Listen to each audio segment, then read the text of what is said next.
À Millau et dans les communes alentours, élus et habitants se mobilisent pour la création d'une voie verte. Objectif, permettre d'accéder aux gorges du Tarn autrement qu'en voiture.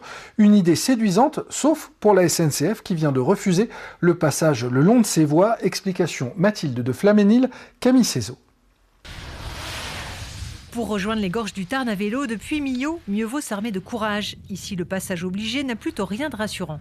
La 4 voies, c'est un problème de sécurité et également de plaisir, parce que le vélo, il faut du plaisir. Et rouler sur une 4 voies, il n'y a aucun plaisir. La solution est pourtant là, en contrebas de la route. Militants, habitants ou cyclistes du dimanche ne rêvent que d'une chose, une voie verte le long de cette voie ferrée.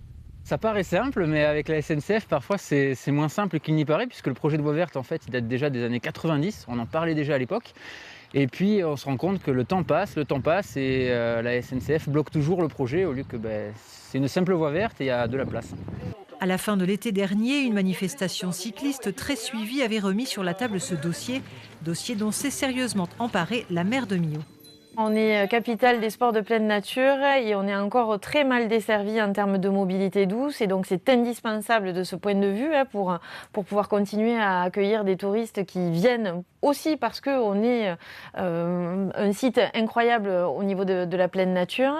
Et puis c'est aussi, je le répète, important pour les mobilités douces. L'élu a officiellement transmis sa demande à la direction de la SNCF, rappelant qu'une partie du tracé, 2 km sur les 5 au total, rend impossible l'évitement de leur terrain et oblige le franchissement de la voie à 3 reprises.